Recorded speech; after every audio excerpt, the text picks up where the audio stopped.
Ya, baik anak-anakku, mari kita mulai ya. Selamat siang anak-anak semua. Assalamualaikum warahmatullahi wabarakatuh. Waalaikumsalam warahmatullahi Warahmatullahi wabarakatuh. wabarakatuh. Ya, bagaimana kabarnya siang hari ini? Sehat ya? Tidak ada yang sakit hari ini ya?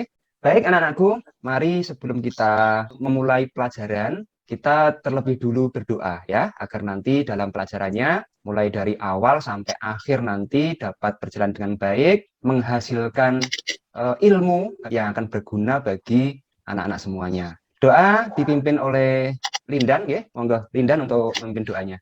Berdoa mulai. Selesai. Selamat siang, Pak. Iya, Selamat siang, Pak. selamat siang anak-anakku semua. Sebelum kita belajar, tadi Pak Guru di awal sudah membagikan link tentang absen. Sudah ada yang ngisi ya. Di sini sudah ada 8 orang. Ya nanti sambil nunggu yang lain yang belum bisa masuk ya. Ya anak-anak, sudah siap untuk belajar? Sudah. Ya. Sebelum belajar, supaya nanti kita bersemangat, kita akan bernyanyi terlebih dahulu. Ya, kita akan menyanyikan lagu Hari Merdeka. 17 Agustus tahun 45, itulah hari kemerdekaan kita. Hari merdeka, besar bangsa, hari lahirnya bangsa Indonesia. Merdeka, saling merdeka tetap merdeka, selama hayat mesti kita bersama. Tetap siap, tetap siap, tetap Indonesia. Anak-anakku, kita harus tetap bangga ya terhadap negara kita, Indonesia ini, karena kita telah merasakan nikmatnya kemerdekaan. Kalau tidak merdeka, kita tidak bisa belajar hari ini, karena kita masih ada dalam penjajahan, kita akan kesulitan untuk melakukan aktivitas-aktivitas yang bisa kita lakukan dengan bebas. Ya, anak-anakku, dalam menjaga kemerdekaan ini, kita harus lakukan dengan cara kita harus berdisiplin diri, bertanggung jawab, ya. Karena dengan disiplin, kita akan dapat mencapai cita-cita yang kita impi-impikan. Baik anak-anakku semua, hari ini nanti kita akan belajar tema 3, peduli terhadap makhluk hidup, subtema 2, keberagaman makhluk hidup di lingkunganku. Nanti diharapkan setelah belajar ini, nanti kamu yang pertama bisa membuat sebuah pertanyaan yang nantinya digunakan untuk persiapan wawancara. Kemudian yang kedua nanti, anak-anak akan belajar tentang pelestarian hewan sebagai sumber daya alam. Kemudian yang ketiga nanti, anak-anak akan belajar tentang pemanfaatan sumber daya alam nanti bagi kesejahteraan masyarakat. Bagaimana anak-anakku sudah siap belajar hari ini? Bagaimana kabar ini? Tepuk semangat bersama-sama. Bagaimana? Ya, mari kita tepuk semangat dulu agar nanti kita belajarnya lebih semangat lagi. Ya, mari kita lakukan tepuk semangat bersama-sama. Pak Guru beri apa-apa ya. Tepuk semangat. Semangat. Semangat. Iya, terima kasih. Selanjutnya anak-anak, Pak Guru ingin bertanya. Ini hewan apa anak-anak? Tikus. Iya, betul sekali. Ini adalah hewan tikus. Anak-anak, ngomong-ngomong masalah tikus, akhir-akhir ini petani banyak dirugikan oleh tikus. Ya, tanaman mereka dirusak oleh hewan ini, salah satu hewan ini, hewan tikus ini. Di selanjutnya nanti Pak Guru punya video. Ya, coba video ini diperhatikan dulu dengan cermat. Baik, Pak Guru sekarang mau putarkan videonya terlebih dahulu. Ini aku terus-terusan dari ini begini, ya. Tadi aku udah mereka jawab lanjut. Tadi kan aku ya. Bayangin ini. Baik ya. Seperti ya Allah.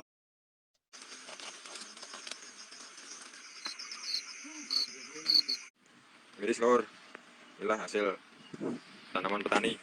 Itulah tadi anak-anak video tikus yang telah merusak atau menyerang tanaman petani ya. Ini adalah sebuah masalah anak-anak. Karena petani akan mengalami kerugian, tanamannya telah dimakan oleh tikus. Akhirnya nanti kalau panen, ya panenannya pasti sedikit.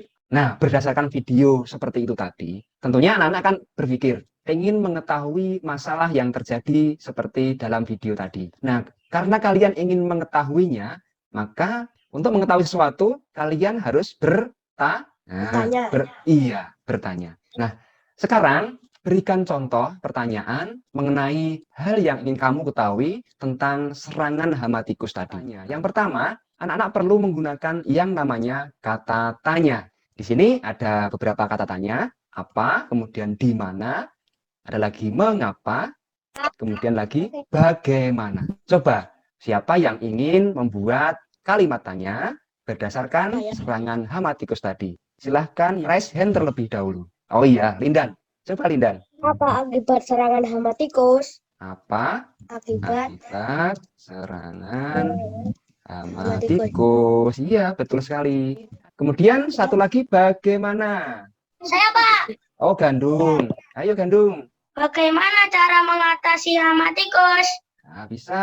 Bagaimana hama tikus? Ya, seperti ini. Anak-anak, ini adalah contoh pertanyaan mengenai hal-hal yang ingin kamu ketahui tentang masalah serangan hama tikus tadi. Sekarang anak-anak, Pak Guru ingin menjelaskan tentang pertanyaan ini yang khusus gunakan untuk wawancara. Pertanyaan yang baik untuk wawancara itu yang pertama, anak-anak, pertanyaannya harus sesuai dengan topik. Contohnya bagaimana? Sesuai dengan topik. Contohnya, mengapa banyak tikus menyerang tanaman petani? Nah, ini topiknya kan tikus. Tikus menyerang tanaman petani. Kemudian selanjutnya, pertanyaan yang baik, jawabannya bukan iya atau tidak. Contohnya seperti ini. Apakah tikus menyerang tanaman petani? Kalau melihat video tadi tentunya jawabannya iya. Gitu ya. Pertanyaan seperti ini yang jawabannya iya atau tidak, ini bukan pertanyaan yang baik untuk wawancara. Kemudian anak-anak menggali lebih banyak informasi. Ya, contohnya seperti ini. Apa penyebab populasi tikus meningkat? Nanti Pak Tanin jawabnya banyak, ya, akan dijawab dengan panjang lebar, sehingga nanti kamu akan mendapatkan banyak informasi. Selanjutnya, pertanyaan wawancara yang baik itu adalah selalu kalau bertanya itu diawali dengan kata tanya. Contohnya seperti ini, ya, apa akibat dari serangan hama tikus? Nah, ini diawali dengan kata apa. Selanjutnya, pertanyaan wawancara yang baik, pertanyaan itu harus fokus atau tepat pada sasaran. Contohnya seperti ini. Bagaimana kondisi tanaman yang diserang tikus? Ini fokusnya pertanyaannya kepada tanaman. Kondisinya tanaman bagaimana? Fokus atau tepat pada sasaran. Bahasanya harus benar, anak-anak. Jangan sampai pakai bahasa yang salah. Bahasa yang benar itu kamu harus pakai bahasa Indonesia dengan baik dan benar. Contohnya seperti ini. Apa usaha yang telah dilakukan untuk menanggulangi hama tikus? Ini bahasanya benar. Nah, selanjutnya, pertanyaan wawancara yang baik yang terakhir itu nanti antara pertanyaan yang satu dengan pertanyaan yang lain berkesinambungan. Dan apa artinya berkesinambungan? Contohnya seperti ini contohnya. Ini dimulai dari mengapa ya. Mengapa banyak tikus menyerang tanaman petani? Nah, pertanyaan ini urut ya, berkesinambungan. Dimulai dari apa? Kondisi masalah yang terjadi dulu. Kemudian akibatnya bagaimana? Selanjutnya apa yang dilakukan petani untuk mengatasi. Nah, ini kan urut ya.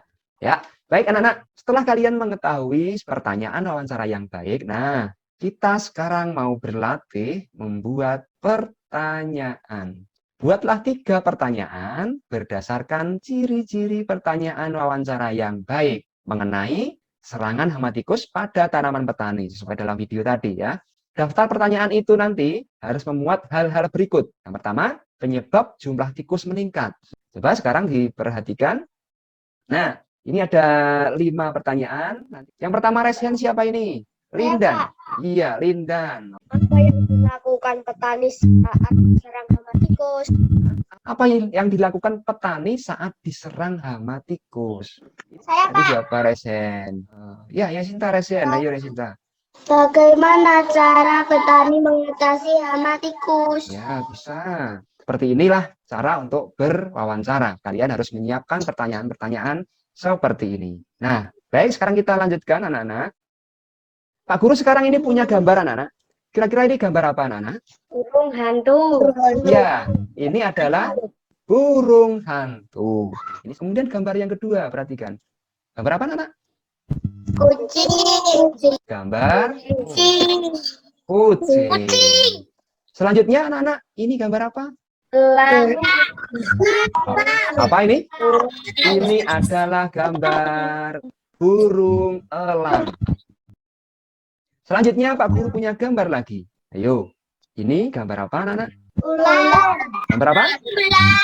Ini adalah gambar ular. Ya, betul sekali. Nah, hewan-hewan ini anak-anak adalah hewan yang makan tikus. Nah, anak-anak, kalau burung hantu makan tikus, ya kan? Kemudian Iya. kucing makan tikus juga. Kemudian ular juga makan tikus. Burung elang juga makan tikus. Akibatnya apa, anak-anak? Tikus akan berkurang. Tikusnya mesti berkurang. Jadinya tikusnya seimbang ya, anak-anak. Anak-anak, tadi kita telah belajar tentang bagaimana supaya tikusnya bisa seimbang. Tiap hewan-hewan itu punya peran ya, anak-anak. Jadi Tuhan itu menciptakan semua hewan di dunia ini dengan perannya masing-masing.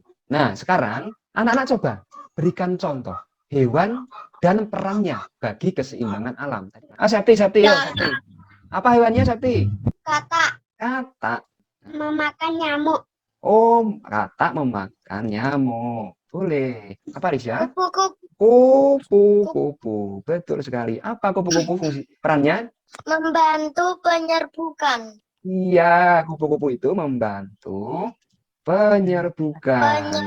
Ya, inilah anak-anak. Jadi beberapa hewan yang telah kalian sebutkan dan perannya dalam menjaga keseimbangan alam.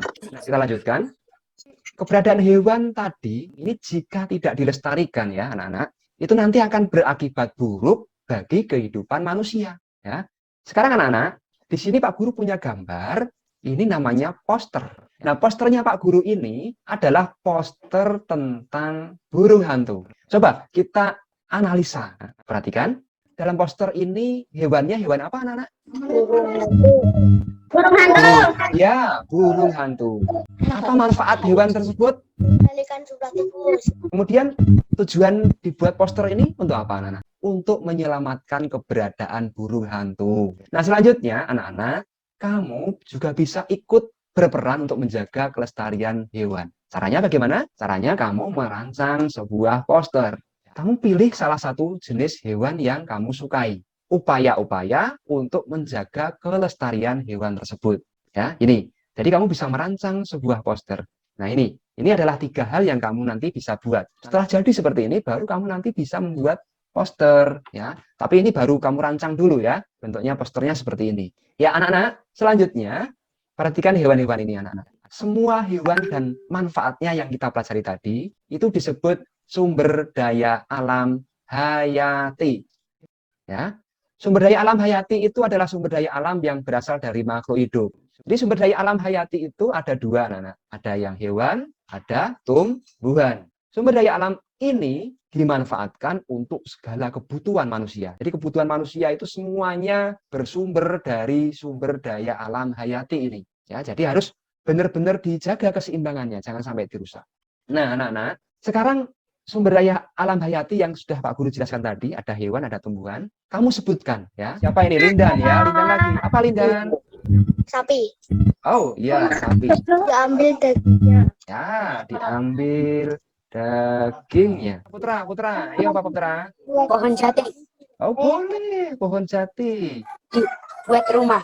Nah, anak-anak, selanjutnya, kamu bisa menunjukkan bukti bahwa manusia itu benar-benar membutuhkan sumber daya alam. Buktinya apa? Ayo Pak. Siapa ini? Lindan lagi, ayo Lindan. Pas bisa dibuat menjadi kain. Ini adalah bukti ya anak-anak bahwa kita ini membutuhkan sumber daya alam. Coba anak-anak, hari ini tadi kita telah belajar tentang apa saja anak-anak? Apa? Pertanyaan untuk apa anak-anak? Wawancara. Wawancara. Manfaat sumber apa anak-anak? Daya Daya alam hayati. Ada. Terima kasih. Ya, saya sampaikan pada anak-anak telah mengikuti pelajaran ini dengan baik. Juga kepada wali murid ya yang mendampingi pada saat ini. Anak-anak jangan lupa semangat belajarnya ya. Setelah ini Pak Guru memberikan evaluasi di Google Form. Kerjakan, Pak Guru tunggu nanti sampai nanti sore. Ya, semoga saja ini banyak anak-anak lebih semangat lagi dalam belajarnya ya. Baik, kita tutup pelajaran untuk siang hari ini. Silakan untuk kita tutup dengan doa. Mulai. Teman-teman, kita berdoa bersama. Doa mulai. Selesai. Terima kasih, selamat siang anak-anakku. Assalamualaikum. Siang.